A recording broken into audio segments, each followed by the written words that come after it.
Hello, and thank you for joining us for our 7th installment of Field Stories. We're here today with Dr. Jagriti Gangopadhyay, who is an assistant professor of sociology at the Manipal Center for Humanities, India, who earned a PhD on social gerontology. Her work explores the subjective experiences of aging, gender roles, and social capital among older Indians in India and Canada. And she's here with us today to speak about her experiences in the field and in general, the research experience of her doctoral work and doing her PhD and the fieldwork and all of the encounters that she had during that. So first of all, Dr. Gangopadhyay, thank you for being here with us. We really appreciate you to come and to share your story and in general to lend yourself to these conversations. Maybe you can tell us a little bit about your experiences in fieldwork or in general your research. Yeah, okay. Thank you, Jarika, for having me, and congratulations for your initiative. Yes, so my PhD research was essentially comparison of two countries, India and Canada. And primarily, I focused on aging processes of older Indians in both these countries. I extended my field work and did other work like as my postdoctoral fellow and also as my current research. My main area of research is to analyze processes of aging with regard to culture and context. So that is the main my research interest. The one thing that I often rely on is snowball sampling because gerontology in India also is primarily quantitative and qualitative research, like it's difficult to get in touch with participants to talk about parent-child conflict relationship, filial ties. So I rely on snowball sampling. Now, while snowball sampling has a few advantages of, like going based on your contacts, you can reach out to people. But also there are other problems that I faced as a woman when I was doing my field work. So in India, for instance, when I began identifying participants, specifically, I was looking at older families, adults who were living with their families. And I wanted to interview different family members.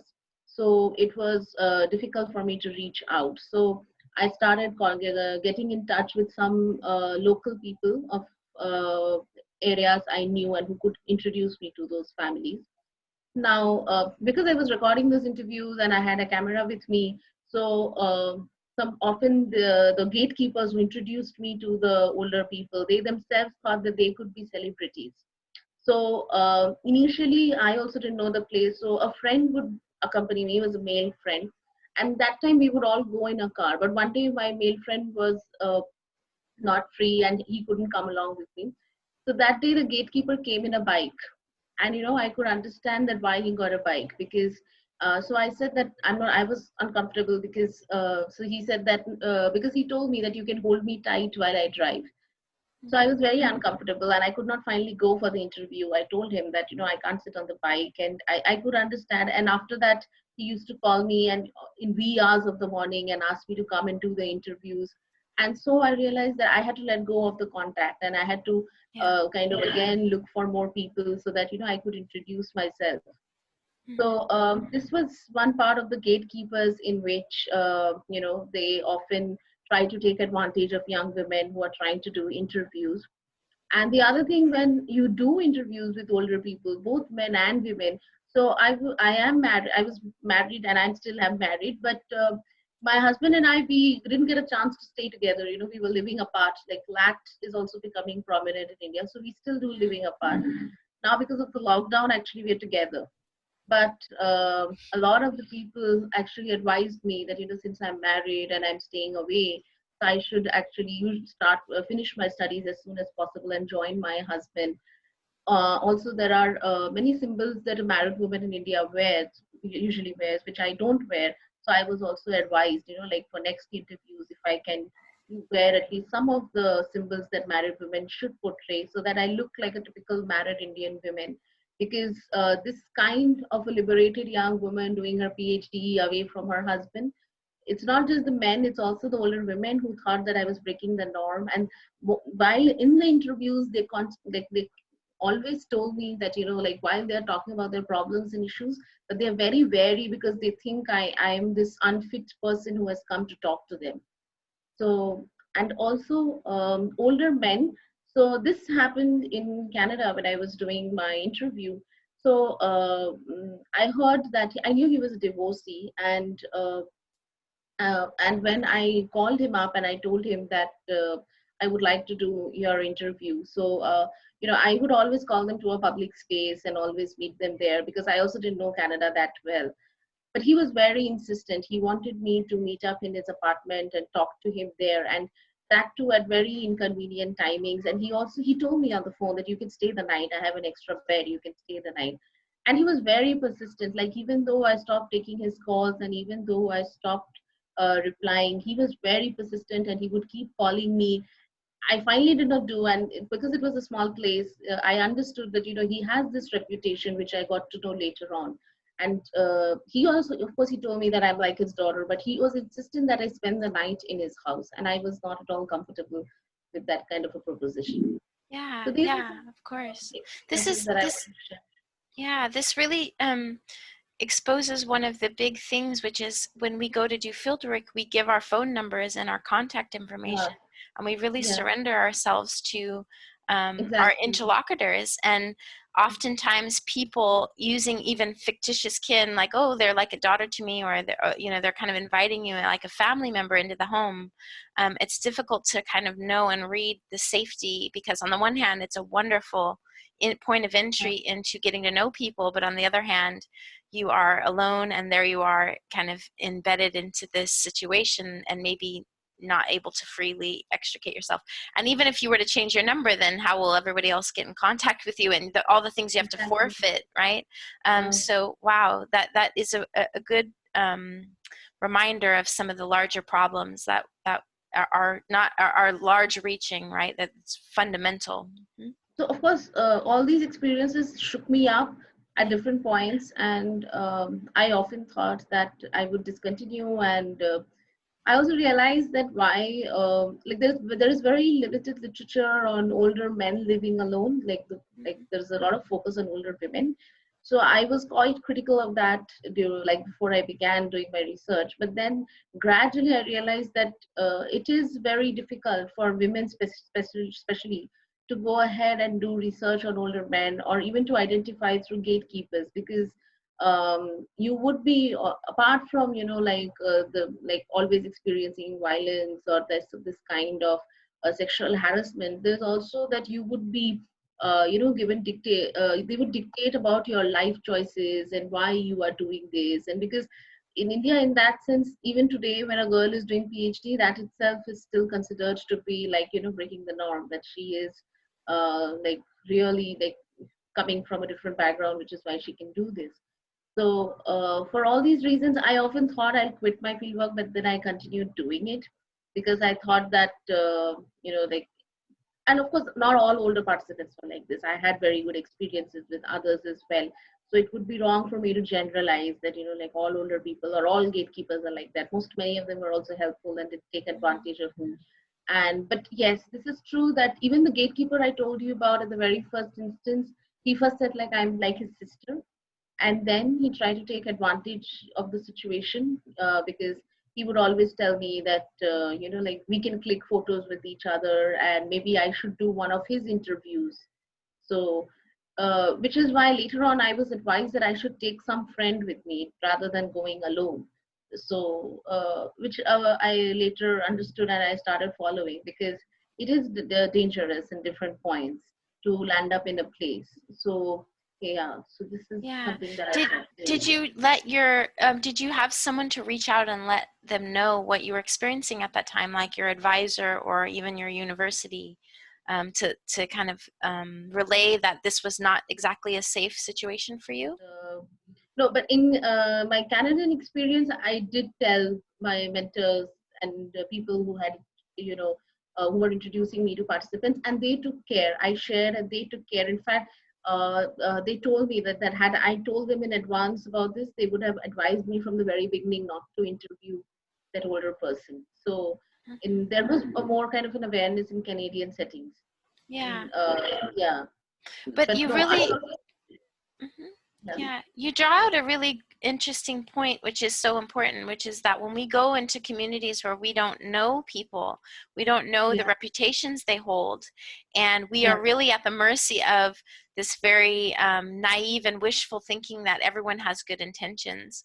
And yeah, also the way that our own comfort is pushed and pressured. For example, oh, it's more, we obviously want to do what's most convenient for our interlocutors and our interviewees. And when they say, come over to the house, I want to have it here. We yeah, obviously want to accommodate them because we already feel like, how can, they're already helping us. How can we expect them to now go somewhere apart from where they're comfortable? But yet it does require us to surrender yeah, some of our comfort and put ourselves at risk. So yeah, it's definitely one of the big flaws of fieldwork and the structures of fieldwork, yeah. because of course there's always the fear of sexual violence, or in general the discomfort of knowing that individuals have ulterior motives. How do you Yeah. think this impacted your outcome of your research, or just in general your feeling of safety as a researcher and as a woman in the field? One thing I realized that maybe if I had, maybe had bookish knowledge about it, if I had prior knowledge about it, maybe I would have, taken safety measures, etc. But then also, I put them down as learning experiences. That this is something that I learned as a woman, and maybe because I'm a woman, I could learn it. Only I can face these situations because, of course, a man would not face these kind of a situation. But also, I think gender in that sense plays a role. Like, for example, I've heard many men can't interview, for example, pregnant women and ask them intricate questions. They're always advised to take a health worker with them so that, like many doctors, etc., who want to do these kind of these studies. So, what I felt after my entire experience is that one important component of gender and its intersections with the field should actually develop as a separate kind of curriculum in which people are taught, and they should call in experts who have had field experiences to share, because the kind of knowledge we get through that will actually really enrich our own experiences. Like, it's kind of a sharing, and which is why I think this platform is very important, where you can share and you can talk about it. So this is the kind of impact that it had. That I'm not sure whether I'll take extra safety measures, because I don't know whether it will help. Maybe I'll pick someone. Maybe I will not go to do interviews alone. And maybe now I'm more into it because all these experiences, that was my first time, as opposed to now it's been like 3-4 years since I finished my PhD. So which is why maybe now I will be more mature myself. But overall, I think that more sharing and we should come together as a community, people who are doing field work, and share our experiences to learn from each other. So this is Right. my final outcome. Yeah. Absolutely. There's also, I guess, assumptions that I guess one would have, where they might assume because you're working with elderly people, this would not be a problem. Exactly. And your experience proves otherwise. And so it really goes to show that safety is, all of the stereotypes we have about what is dangerous, what is safe, really go right out the window, Yeah. and don't hold water. Can you speak maybe a little more? You touched upon it earlier, but the experience of um, what you stated is that signifier of an unattached woman, single, who's already somewhat Mm. going, trailblazing into some sort of field that no one has really done a lot of research before, and how that might also be it perceived in local communities as sort of a signifier of itself. And just in Yeah. general, that you as a single unattached woman, you stated that you didn't usually have all the trappings of a married woman, and kind of Yeah. unpacking that a little bit more, because I think it's very, very, very pertinent to larger issues of women in the field and what they symbolize, if that makes sense. Yeah. No, for instance, one thing I could not do is interview older men living in India alone. Like that, I think is like it's kind of impossible. Like no one would introduce me, and no one would like, because even with age, etc. In India, actually, people are very wary of older men. Like they would actually, specifically to younger women, like your gatekeepers or any contact point would say that do not meet the man alone in the house. You should meet him outside. Like you would be warned ahead. So and it's not just and you would be warned by your families, everybody, that like this is something that which is why when I understood that the literature is limited, I was surprised because but the other thing is also that men and women both are wary of older men in that sense, because older men have that kind of stereotypical notion attached with them. And specifically if they've been lonely and if they have been widowed for a very long time, that like they might have different kind of interests when you're doing field work.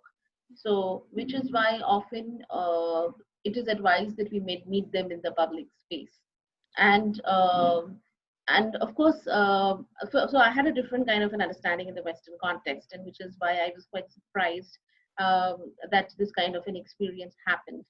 And also in that sense, I think it's not just about elderly men, but in general, women in India also are very wary of choosing the kind of topics we want to do for a research because of access. For example, if you want to do your research in a small town, which is maybe full of minority communities, you would be warned ahead that that you are a woman, and who will take care of your safety, who is going to, because when you go on to do field work, you have to take permission from the local authorities. They will not give you permission.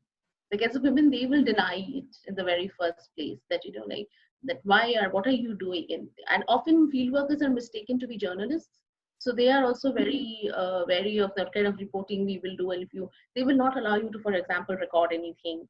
So all these issues are there. So which is why in India there's a lot of research on this already, that sociology is very limited.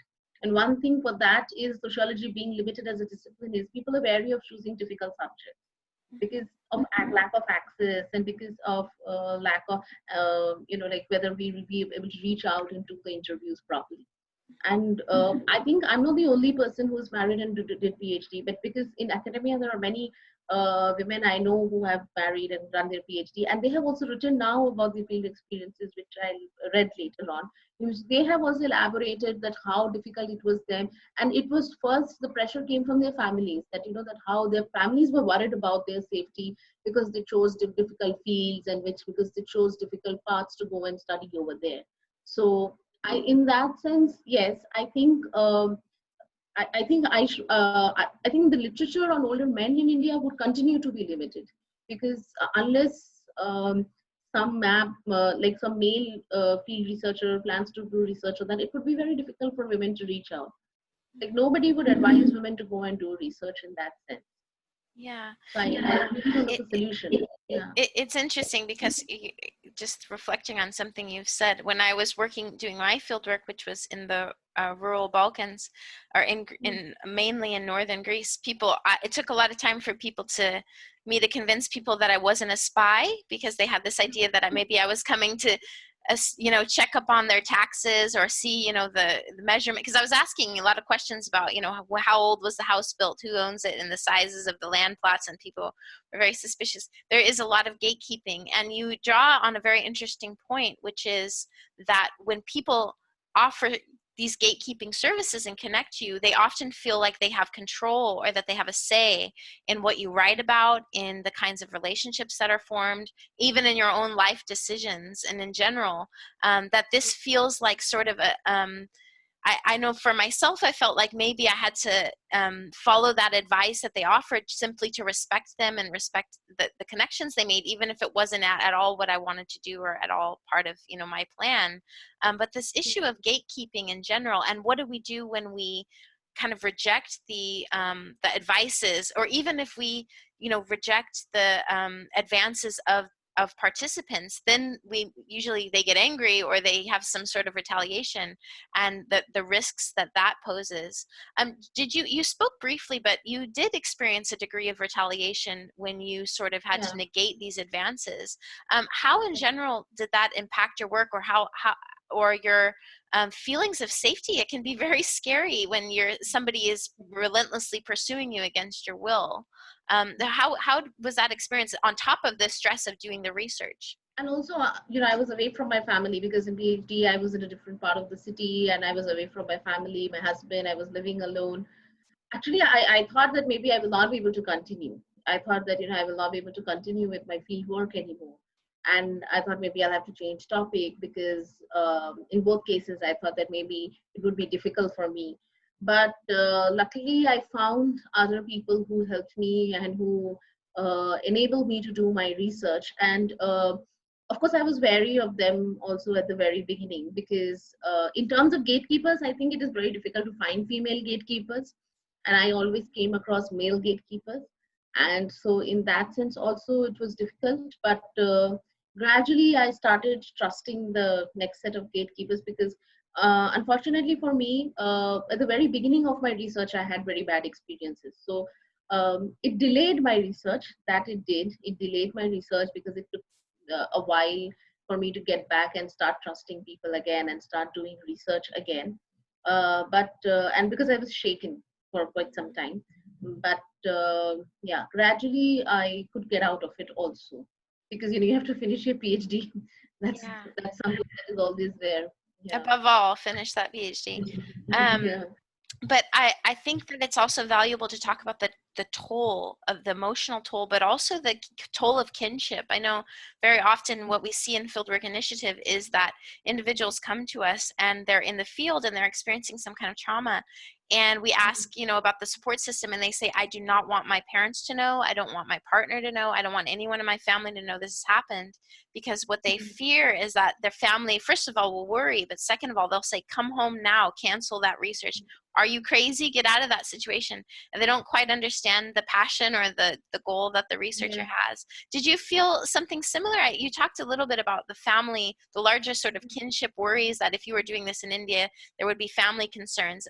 In your own case, when you were working in Canada, did you feel like you had anybody to talk to about this type of thing, or other researchers, or even your family? I could talk to it. I spoke to it about it to other researchers, because I was based in a lab and I could tell about it, and they were very supportive.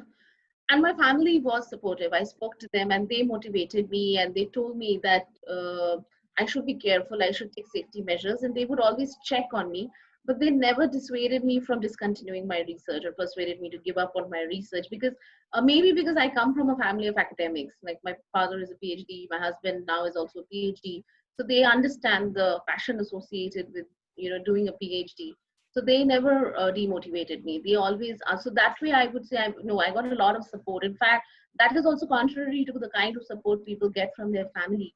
In that sense, I have been extremely lucky that I have received it. And in fact, also my workplace, because I could organize a seminar on women in the field, in which I got different field workers, women field workers, to talk about their field experiences. And our director has been very supportive in helping me organize the event. So in that sense, I think I have been lucky to get support. But I again would not generalize, because I know the difficulties that women face in doing fieldwork and getting permission first from their parents, then maybe husband, and then also sometimes the supervisors. So I know these different layers of hierarchies that exist, for women, and it's very difficult to do Yeah. fieldwork. Yeah. You also talk, you bring up a really wonderful point, which is the nuance of gender. We very wrongly assume that, oh, women and they're young and they're being victimized by men who are a certain way. But just as you stated, it can also be very difficult for men to access certain communities that they wish to research. For example, groups of women, Yeah. childbirthing, whatever it might be, which is Yeah. designated as sort of women's research. And that's often where women are kind of encouraged to do that research, even if they don't want to, because it's thought of as safer. But Mhm. also how in local communities, other women can be very threatened by the presence of somebody from the outside coming in, asking questions, and having this. You spoke about that to a certain degree, that there was some pushback from other women, or just in general. Did you feel connected or accepted by women in the communities that you worked, or was there a little bit of tension? Yeah, I was not. I would say that I was not accepted by women in India, because no, like, not just older women, but also the intermediate generation, who is of course older to me, but younger to their mother-in-law, for example. No, they all advised me that I like, because I was 25 and married, and I did not have children. They said instead of doing a PhD, I should have children, and there was a lot of advice coming from them. And they asked me, where is my husband, etc. These kind of personal questions. um, Canada, of course, though they were older Indians and women were more supportive in that sense, and but they were also surprised, that India is changing in that sense, that women are now staying and apart from their husband, living apart from their husband, studying. also they were also worried in the sense that, I'm all alone staying here, whether it is safe, whether it is easy for me to do research.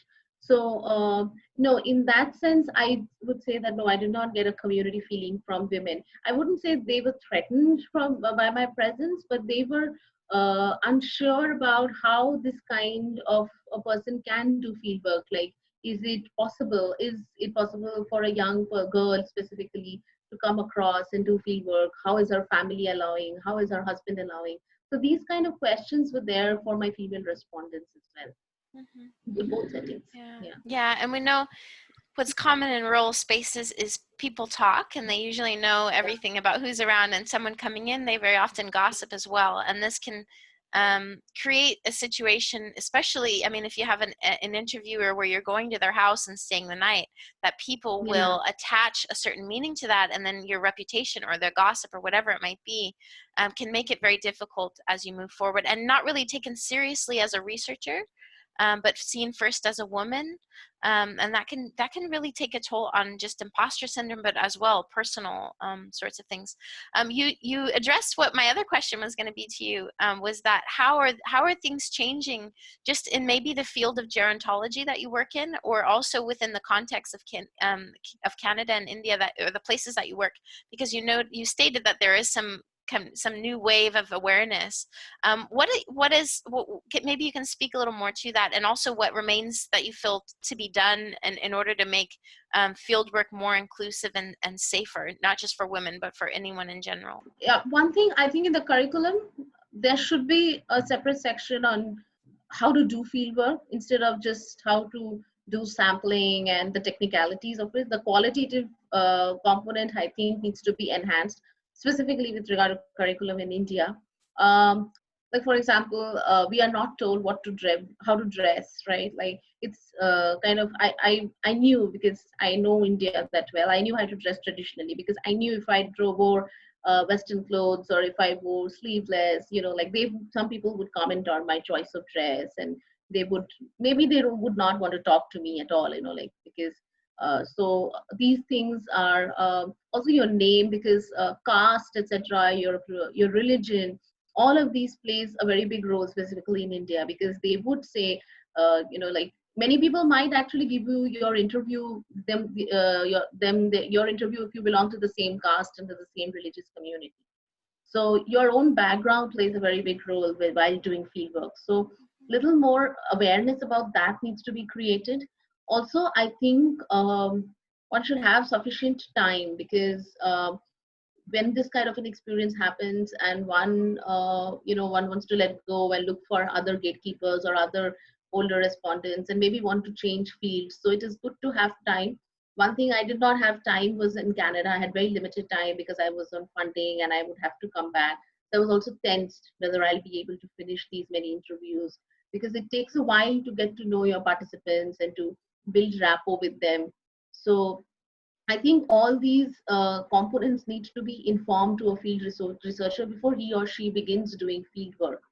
And but still, I would say for women, it is better maybe to take someone with them, just to be safe. Like, like men are often advised in health, or maybe when they are interviewing domestic violence women, men would be advised to take maybe a female researcher or a female friend who would be able to sympathize with women. Similarly, women also, if whatever path they are going, like maybe if they're going to analyze caste, religious communities, it is advised to take someone. I'm not saying a male friend, but also a female friend, so that at least in that sense, safety is ensured. So this would be my suggestion. Yeah.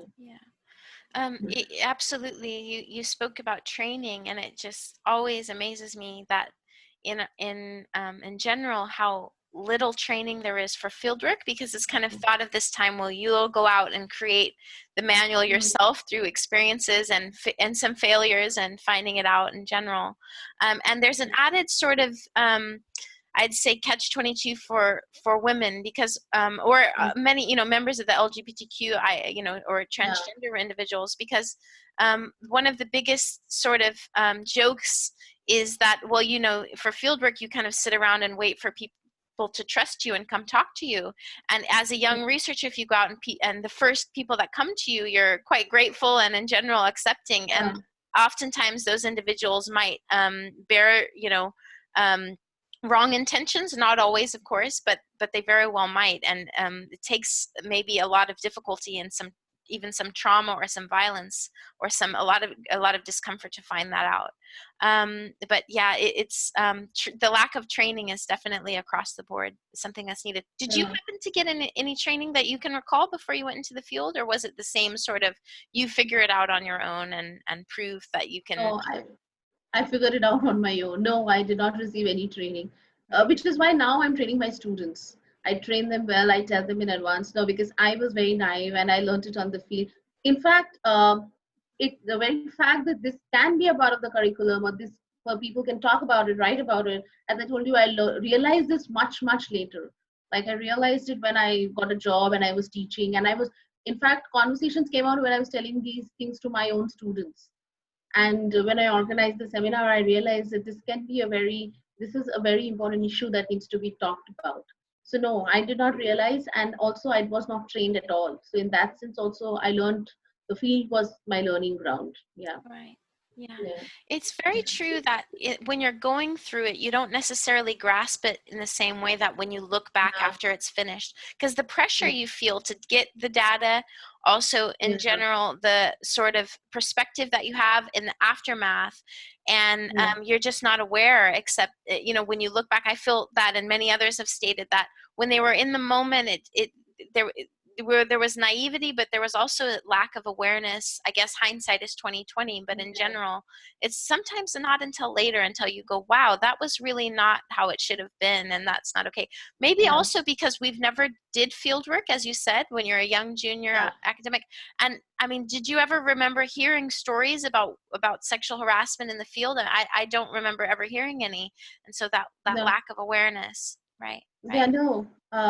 I also did. My first supervisor was male, and we hardly talked about field experiences. And no, even with other supervisors, she was more quantitative, lead driven. So I don't think, had much experiences for the field. But no, I also did not hear from other colleagues or other researchers about these kind of experiences. So I was actually very shocked when it happened with me for the first time, and I realized that I should have understood that these things can happen.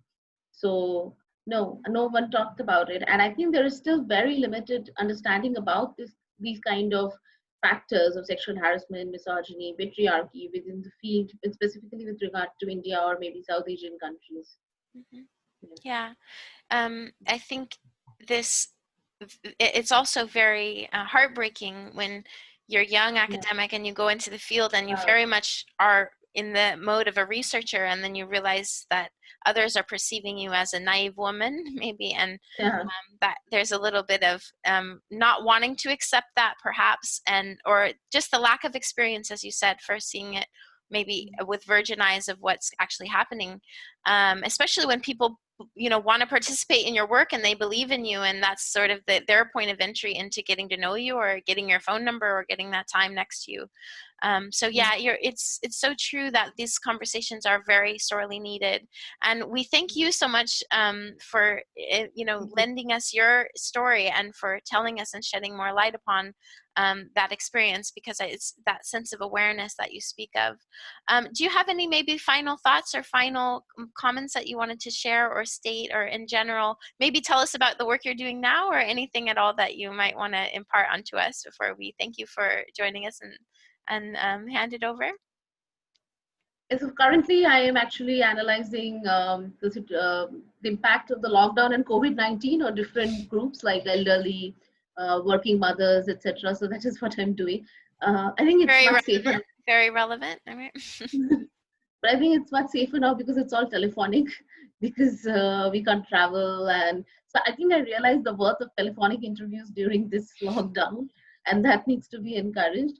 I think it's very good. The Fieldwork Initiative is a very good platform, and I think I hope you get more members talking about their experiences, and we can reach out to a wider community, and we should be the stepping stones that other researchers can learn. So I hope our stories, our features actually make an impact, so that other young researchers who would be coming and doing very interesting work would learn from our experience. So I hope that everything works out well. So these are my final thoughts. Yeah. Thank you so much. It's very true. I absolutely feel like you sharing your story and many others is doing that fundamental work of, first of all, unlearning all of the things we thought we knew before we entered the field, but also giving real examples of the things that women face in the field, the things that researchers face in general in fieldwork that has been kept out of the larger narratives, and how important it is to, keep people safe. And in general, I think Yeah. it lends itself to an immense service within academia that has long been overlooked. So thank you so much. We really appreciate you, Dr. Gangopadhyay, and in general, we thank you for your kind words as well, and for being a member of our community. So thanks for your time, and perhaps if others can reach out to you if they feel, maybe if they're similar in the field or in general, if they have a shared experiences, that connection is very important Yeah. to continue. So thank you so Yeah. much, and thank you everyone for joining us at Field Stories. We are so happy and thankful for the time of our members, connecting with our members, and in general sharing these stories. So that's all for us today. Signing off. Thank you very much.